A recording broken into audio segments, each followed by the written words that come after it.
Hi, I'm Jolie, and welcome to this series of mindful conversations. So I have been facilitating holistic well-being sessions through mindfulness, movement, and art since 2003. And back then I was only volunteering in charity work until I found my passion into special needs and children and adults. Learning to be happy is not a very easy thing, but it's also simple. And in my work, I've met many kind of people, many different industries, from really young to really old, from schools to museums to corporations. So today we are going to talk about healthy boundaries. And healthy boundaries are what we all face during times of challenges or times of giving, whether you are a man, woman, child, or really like someone who is feeling frazzled. And I have here Avital with me. So I'll pass over to Avital to just share a little bit more about herself. Thank you, Jolie. So I'm Avital Carmon. I'm originally from Israel. I've been based in Singapore for the past 17 years, long time. I'm an executive coach, so I do many things in the space of leadership development. I work with individuals, I work with teams, I work with mixed groups, and all my work is centered around helping people find who they are, create healthy boundaries, set good and ambitious, positively ambitious goals, and set out to achieve them. And I was really intrigued when you offered to have a conversation around boundaries, because I think it's such a it's a needed and to some extent misunderstood concept. And I really hope that our conversation today will help us too. It's also for us, this conversation, but will help many people to get a little bit more clarity around what boundaries are, what boundaries may be needed to be respected a little bit more in their lives, and hopefully we'll be able to integrate some small tips and hacks that will help people go about and start practicing and not only think about it. Yeah, exactly. I definitely agree. I think it started off with just a walk and talk in the park, and followed by a coffee session where we sat down and we talked about our work, our lives in general. Our challenges, in these times, both as family members and as practitioners. Both of us are facilitators in different domains, but working with individuals and teams, and really acknowledging that this concept of boundaries is always important, and these days it's just more important than ever. And what does it mean by healthy boundaries? Healthy boundaries that you don't protect yourself but also give unconditionally, and giving unconditionally can be also an addiction. So much so, right? Yes. That most of the parents now are facing, and a lot of the parents, when it comes to self-care, they put themselves last, and that's why I think these days with the pandemic, when we have a lockdown, parents are homeschooling, they're working. That's a lot. So I think there is some misconceptions around boundaries. Let's start with dispelling some of these, right?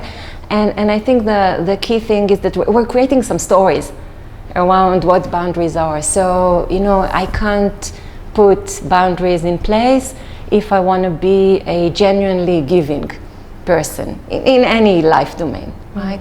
Or if I will have conversations with people around some boundaries, they will see me as unkind or unopen, if there's a word like this, or alone, or alone or aloof, right? Even, and what we're trying is to bring a little bit more of a sense of perspective to this concept, because at the end of the day, when we speak about boundaries, is really about what is it that I need to negotiate with myself and with my environment that will allow me to be kind to myself and nurture my capacity to be open, available, kind to others.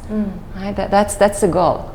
Yeah, I think the goal of learning to not give yourself completely away, but at the same time, it's a skillful awareness of, not being afraid to give, not being afraid to give and not receive. So that's the whole, that's why boundaries are really hard to understand sometimes, where it could be seen as a protection, right? A protection where I'm safe right here and I'm not going anywhere. I'm safe doing this and that's all. This is my boundary. Or you could think about boundary as like not crossing your limitations, or until you feel do you wait till you feel overloaded? That's now you've crossed my boundary. So I think boundaries are meant to be a reminder for us, and it's really hard to actually define a boundary. If I would have to say a boundary, you would say you draw a line, right? Yes, that would be the first metaphor that comes to my mind, right? You draw a line, hopefully not a circle that isolates you.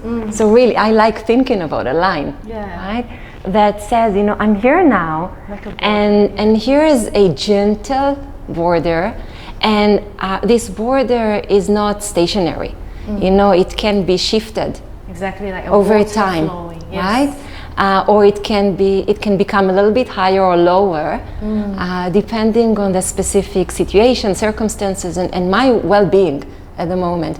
So I love, the association of something, a boundary as an alive entity, right? That I can negotiate over time, because it allows me to think about it in a creative way, also sometimes in a playful way, and not, and even emotionally or mentally, not feel that I need to design a very strong border, right? Yeah.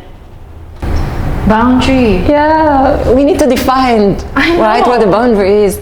So I think boundary, if I would have to visualize it, is almost like you're drawing a line, right? A line, a boundary. And one of the things that I like to play with is the idea of working with a line that can be designed and changed over time. And by the way, I think it's important to make a distinction that it's a line. It's not a circle or a square that confines me, right? It's just, a line between me and a certain situation or a certain person or a certain circumstance. And I like thinking about this line as almost like a living entity that can sometimes be negotiated. It can be a little bit farther away or closer. It can be a little bit taller or shorter. But it can change over time based on my needs or the needs of the environment. Yeah. I love how you think about the boundary almost like a landscape. Yes. And to be in the space where you feel vulnerable is where you have to draw the boundary. Yeah. And when you are feeling that vulnerability, that space is like you're in the water, almost like a very gray area. And I think personally for me, I have mistakes in drawing a boundary when I define white and black. I think we always get into a troubled territory when we go into polarities. Right? I like it or I don't like it. It's good or bad, right? This, that, no, yes. Yeah. It's not maybe or perhaps. So it's really hard when you're saying boundaries. Like, do you Do you stop when you're like, no, this is not supposed to be like that? Dang. So you make me associate a little bit, and it might be a little bit off topic, but I think that I just can't, resist this opportunity when we speak about moving from polarity. So where are we moving towards? We're moving towards the capacity to think more about paradoxes, right? Paradoxical thinking. And by the way, this is a key topic that comes up a lot in my discussions with leaders in organizations. So moving to the space where I can look at things in a slightly more sophisticated, creative, complex manner, and understand that things can coexist. That's the idea of a paradox, right? It can be this and that. And I now bring it back to this idea of boundaries, and I think that's part of the reason why it's so difficult to really define it. Yeah. Because again, we're not talking about this is a line that I draw. I will never do X. I will never associate myself with Y. Yeah. No, it's this is true and that is true. So I might draw this boundary in this relationship now, and I'm still going to be fully open in other relationships, just as an example. Exactly. Right? I love the part when you're saying fully open. Yeah, you're always fully open. You don't close a door or build a wall around a boundary. You're fully aware, you're open. Yeah. At the same time, you don't let whatever situation or energy or time eat into that space where you have drawn. Yeah. And sometimes if it comes a little bit towards your limits, there's many ways of working around it. That's what I've understood, to learn to be malleable and flexible with boundaries. So Jolie, I'm going to jump in for a second. And before we go into the how, can you share a little bit about some examples of people that you spoke with that have been dealing with boundaries issues recently? Yeah, Avital, it's every day in our lives, honestly. Just even a conversation, you learn how to check your time and know what the conversation is about.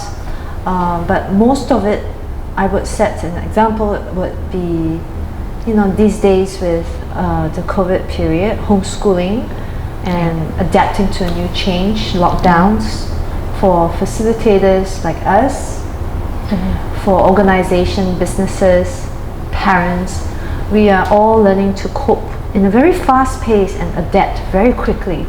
And then especially if we have our roles and responsibilities and our tasks to do, it's like very quickly we have to switch to a different mode at the same time with the children homeschooling. So I would really love to talk about the parents here who are dealing with work and homeschooling, managing everything, especially with finances being affected, and you need to still work to manage and provide.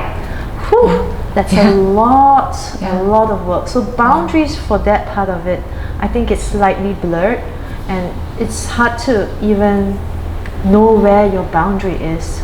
Boundary meaning self-care. So you need to know how much energy and time and space you have for yourself, and then you also can think about everyone else, your work, your children. So I think parents, which I've known,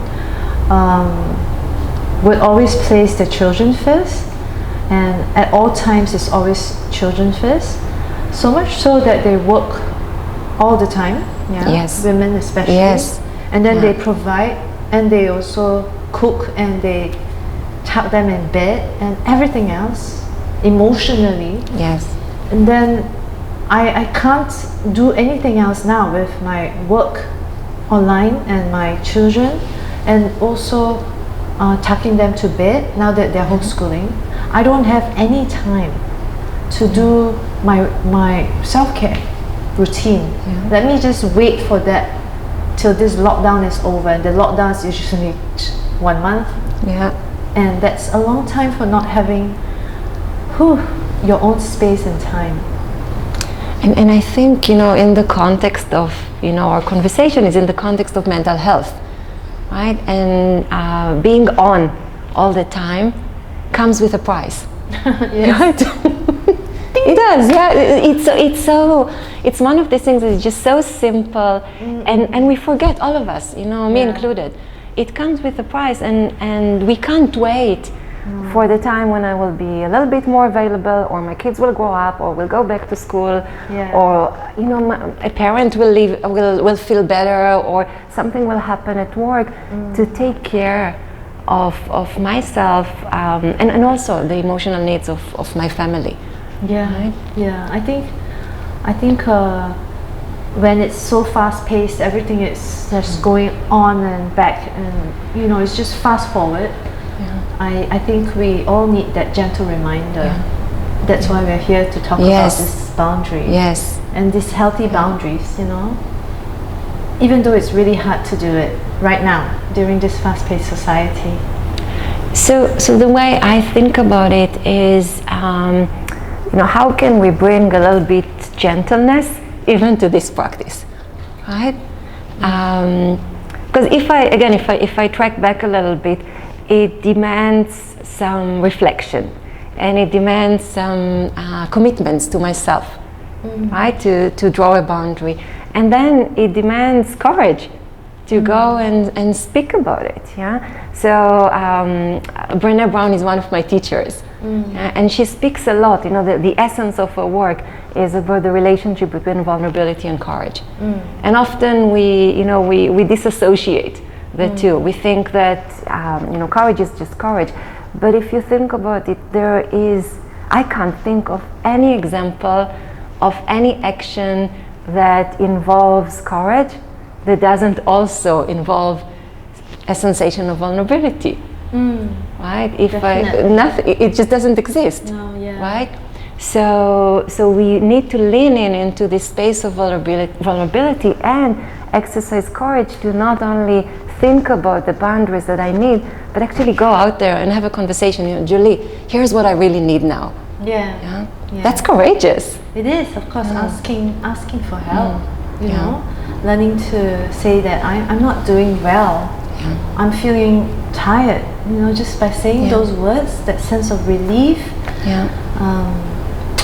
Or just saying, for me to be really present for you today, here's what I need. Or go to our children and say, of course, age appropriate in terms of the language that we use. For me to be really free and available to be with you, I need 20 minutes now. Just as a very simple, we can easily do that with teenagers, right? They get it because they need the same. They need their own space. And also the same way of telling them, I need 20 minutes of your attention. Yes. I need 20 minutes of just you and me time. Let's put away your toys or your device and let's just have a chat. Let's bond. Let's touch, or bring a sense of connection. I think sometimes that's what I meant by this word boundaries. Is so confusing these days with the mask on, safe distancing. Not touching. Not it's dirty. It's you're going to spread some germs. And I think going to that place where I think now boundaries are very vague. Like, are they a place where you are protected and safe, and my children are safe, and my friends, family are all safe? Or do I break those boundaries and do the things that I really truly want, like to meet my friends, or where is the boundary these days, and what is conformed as healthy, what is healthy boundaries, what is positive? I think it takes a conversation. There are negotiating, like you said. Yes, and there are two things that you said that I think are so worth highlighting. One was acknowledging that there are some real hard boundaries that are being placed on us these days. So the mask is not something that we can negotiate, right? We need to respect this rule. The social distancing is not something I can negotiate. So how do I work with that? You know, some boundaries are not that flexible entity that I can actually negotiate. So that was one thing. And the second thing, I love the connection that you made between boundaries and connection. Yeah, saying connection twice. Connection. It's a word that I love. It's a concept that I love. And I really want for all of us to be able to make the shift, not to think about boundaries as disconnection, but the opposite. So boundaries in relationships, not boundaries like the COVID-related roles, right?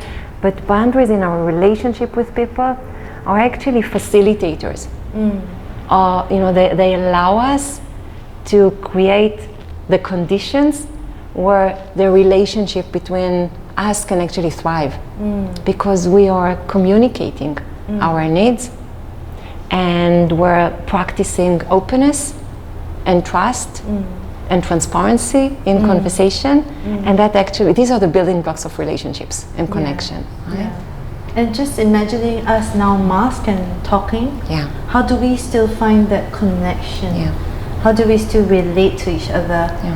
Understanding this boundary, but not letting this bound us. I think it's really important. And talking about connection, it takes a lot of empathy. And the power of empathy is translated to an action, which is a compassionate action. By just saying that, acknowledging their presence, like thank you so much for doing this with me. Thank you so much for like all the times that we've known each other. Just having that connection, that empathy, connecting to someone who's feeling lost or tight or feeling worried or anxious, you have to observe, and this takes mindfulness. And mindfulness is not really like a formal meditation. There's two ways where we define mindfulness. The formal mindfulness, which is where we are seated and we take 5 minutes of our time to get into a meditation where we are noticing everything around us. That's the formal approach. Before you go to a bath, you put your time, I'm going to do 15 minutes. Or I'm going to a yoga class, and that's my formal way of doing a mindfulness practice on the mat. Where we talk about, I think, less emphasis but more should be paid attention to the informal mindfulness. Like the micro moments, right? Yes, like the times where I'm just talking to you and we're just feeling excited, and I'm doing this with all of you all, and we are still mindful about our environment.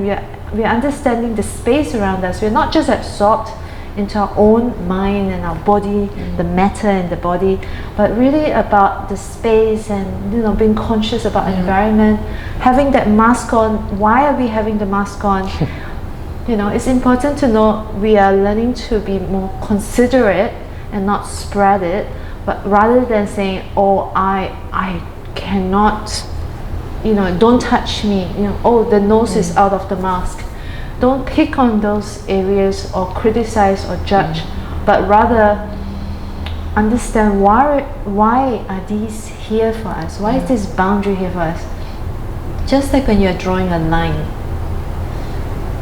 to protect your energy maybe, or your space and time. How and why are you doing it?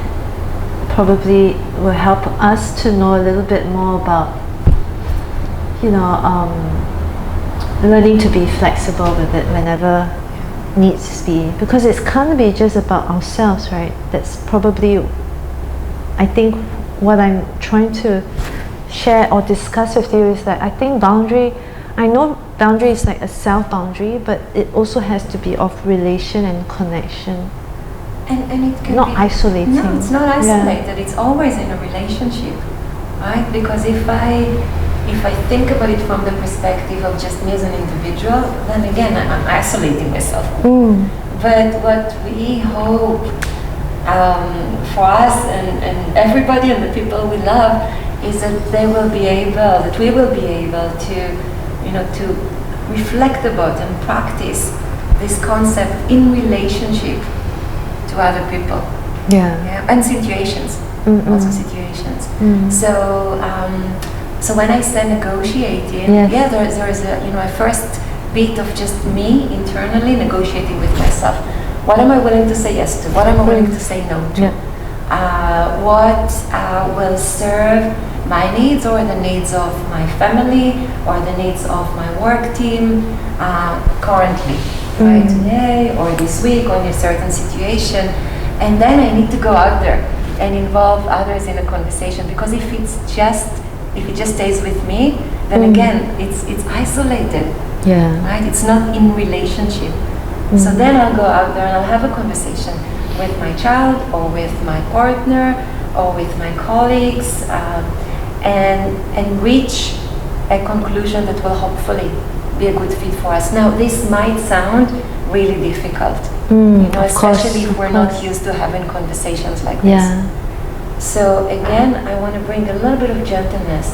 I'm not talking about a half an hour, really deep conversation necessarily.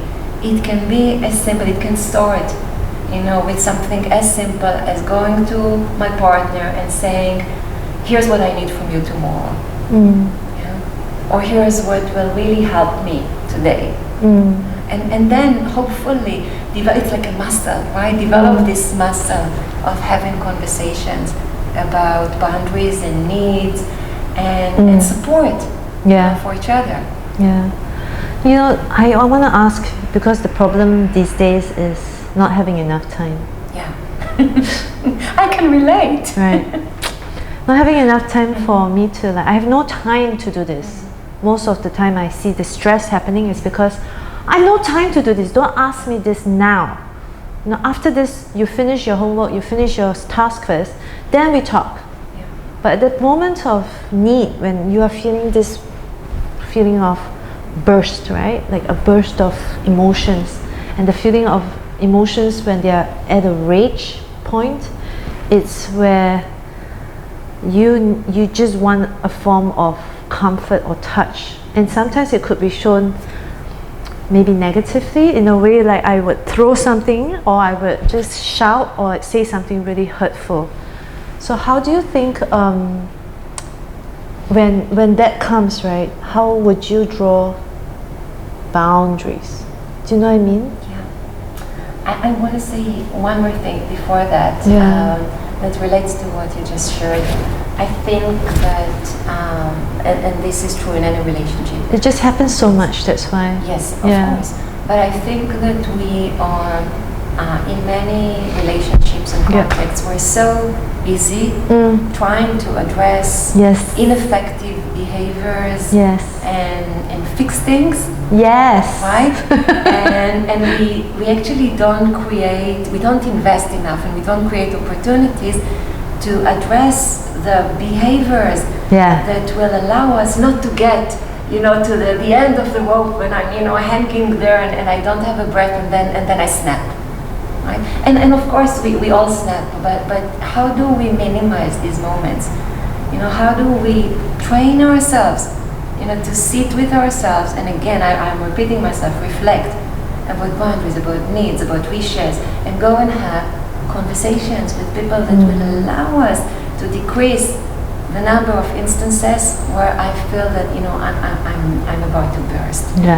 So that's one thing, and then I'm going to stop you for a while, because when you're talking about, here's where I was hoping to come in, where you're feeling those emotions and those rage, and you want to stop to reflect. It takes a certain skill, right? It takes a pause, and that pause is exactly what mindfulness does.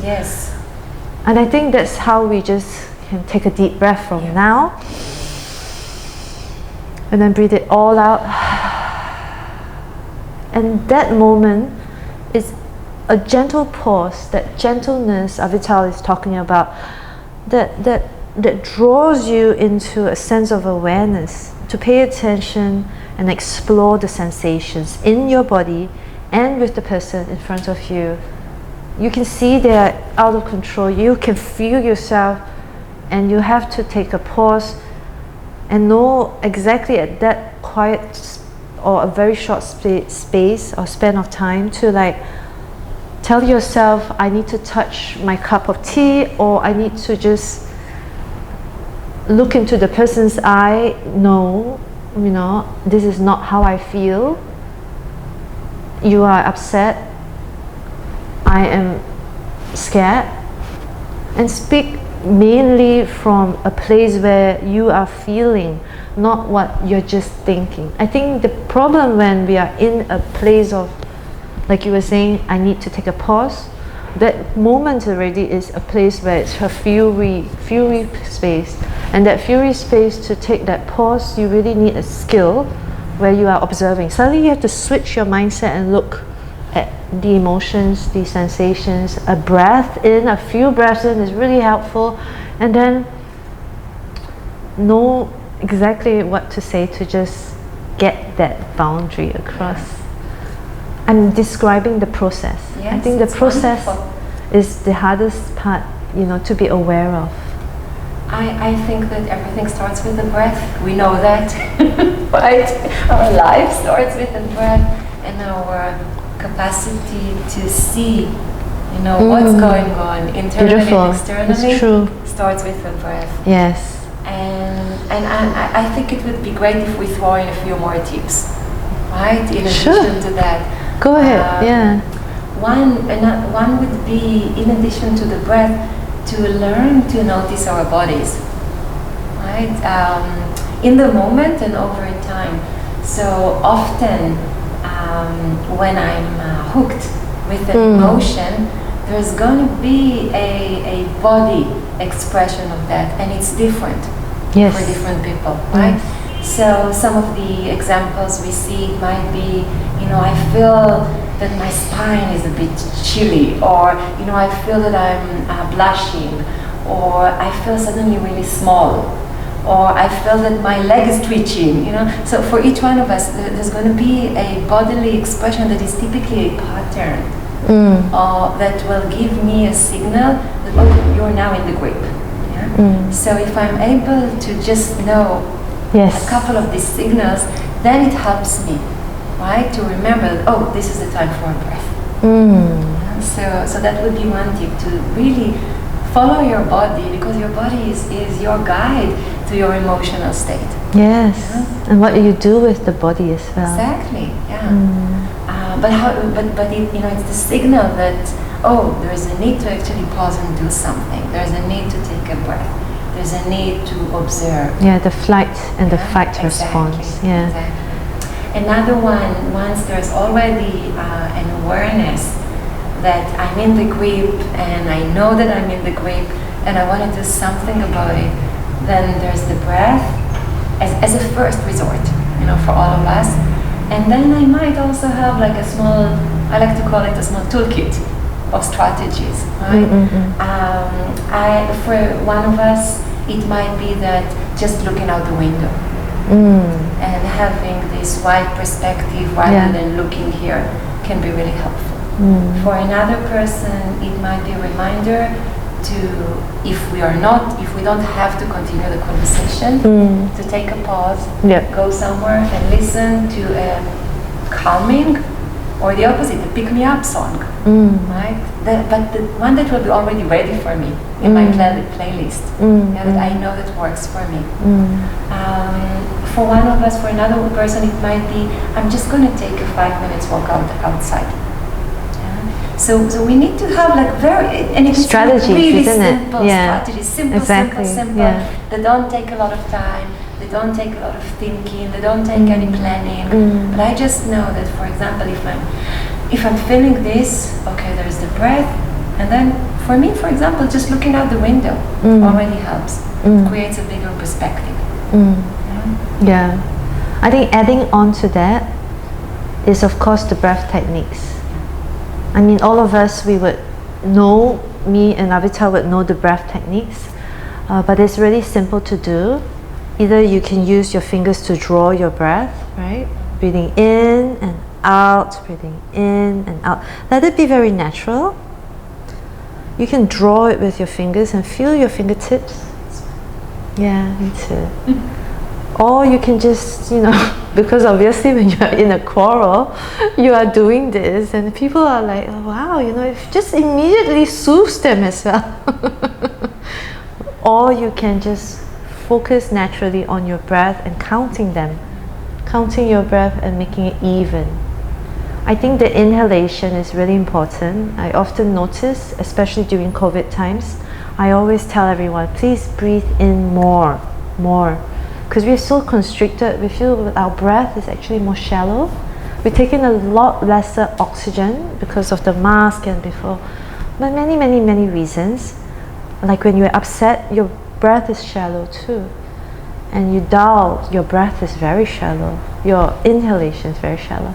So if you can imagine your breath from the waist, breathing in all the way up, circulating all the way up to your collarbones, lifting up your chest and feeling a smile, like a fountain full of cleansing water, cleansing away, and then breathing out very completely, just allowing this falling of the water, like the feeling of fountain, falling all the way back into a vast open lake or ocean. And that's a very simple technique, really just settling inwards rather than externally. Or I think it's also important to pause. My favorite part. Inhale fully, you can count to 4. Pause for 4. Exhale for 4. 3, 2, 1. Pause for 4. And then continue the same cycle, at least 12 cycles. And that will take us about 3 to 5 minutes, depending on how you count. And that's completely going to help you shift that cycle or the habit of gripping in. Like what Avital has said, gripping or chasing or grasping. That's a form of suffering. And that kind of suffering is when we lose that control of ourselves and our boundaries. And when we are talking about an experience or a process here, it is all about learning to find a very curious sense of wonder, where we get to understand and learn from our behaviors and our addictions. I love it, even just this 2 minutes of breathing helped me. Myself too. Right? Feel a little bit more here. Yeah. I feel that my spine is a little bit longer, that my chest is a little bit more open. And I think we need to train ourselves, yes. right? It's a pattern. Practice to create that pattern in the body, so that we will be able to see, to feel the change rather quickly. Yeah? But it's so worth it. It's so simple. I know. It doesn't cost any money. It doesn't take a lot of time. It's just here. You don't need to pay us money to do this. Yeah, and I think we're happy. Yeah. I think the most important thing is to learn why you're doing it as well. And in mindfulness, if I may add, I'd like to talk about creativity, the creative brain. When we talk about the humans, we are so intelligent and creative. We are so different from animals because what we see in front of us, we can change it. Animal sees it as it is, And so the part when we are looking at something and we're about to change it, let's talk about a tea. Or maybe, this is made of bamboo. Okay, this was a bamboo. And how did it become a cup? That's amazing. I don't think any animal would make it into a cup, but a human would see it and say, oh, the form of it, if I remove this segment, it's a cup. And then I would shave it a little bit and smoothen it to make it usable. And so this is the gap. When we see something, our mind shifts and we start getting creative with this subject. And so that's what human can do. And I think that's really important when we start to tap into that human potential, where we get to shift our perspective when we are in a situation. And sometimes we don't see it, like an animal with a rage just attacks, flight or flight, or flight. Or freeze. Or freeze, yes. Ah! Yeah. But you know, in terms of us, I think we all know this. It's just practicing it. Like, I really love what you said, when it's all about a practice, and then when you keep practicing it, you keep shifting that awareness. As we are talking, we are shifting it, and we get to like learn a lot about ourselves and others around us, our behaviors. You know, as we start wrapping up the conversation, I really want to build on what you said about creativity and connect that back to where we really started the conversation, yes. right? The boundaries. And here are a couple of very, very simple exercises that people can do. One is to sit with a piece of paper and reflect on currently, what am I willing to say yes to, and what am I willing to say no to. Very good. And yes. So easy. And this can be in the context of my family, or this can be in the context of my work, and this can be all inclusive. You know, up to you. Another really simple and nice exercise that I see that many people find useful is, again, a clear piece of paper, and you draw a table with 3 columns. And this is about my responsibility, right? What am I going to take care of? So the first column is, this is the list of things I am going to take care of. Beautiful, yes. Second one is, this is the list of things I am not going to take care of. So somebody else will take care of. And the last one is, this is the list of things that the universe will take care of. Beautiful. Right? And often people find, you know, especially if you work in the corporate world, people will ask you, what do you mean? You know, the universe will take care of this. You know, is this woohoo? So no, it's not woohoo. You know, we spend so much time trying to design and trying to plan things that are often out of our control. COVID is an amazing practice lesson for that, yes. right? So what are the things that you're trying to force into a certain structure that are really, you know, for the universe to take care of? The nature, yeah. Right, and they don't need to be on your to-do list. Yes, right? Beautiful, yes. And when you do a practice like this periodically, you're able to shift, not everything, but you're able to shift a few items from your to-do list, from, you know, what box your mind, and let go of them. And we get back to, okay, so I do have, you know, a little bit of time, 5 minutes every now and then to actually take care of myself, right? Beautiful, yes. I am going to do that list. I'm not sure about you all, but please try it, because it's really important to try to list out whatever needs you have in your mind. Sometimes the mind is so full that by writing it, it's very cathartic, it's very therapeutic. Yeah, and you let go of that. And then you see clearly from your thoughts what to be filtered and what you cannot hold on or grip. And it's all a practice of awareness. Just find that certain time to invest in yourself. And once you invest in ourselves, our time, then we can, you know, properly provide. Yes! Oh my gosh. And I think that as caregivers, parents, facilitators, goodness. Yeah. Facilitators, this is so much for the all front of you line. guys. Yes. Yeah, help the helpers. So thank you so much. We hope you gather enough information for you to do your own practice. And then we hope that you get to really face this period positively with a very clear, more spaciousness, more love, you know, for yourself as well. And you get to grow and expand stronger during these times. And this will help all of us. Definitely, all of us. We have to come together, not isolate. Right? Thank you so much, Avital. Thank you. Lovely to speak with you as always. Likewise. Thank you, everyone.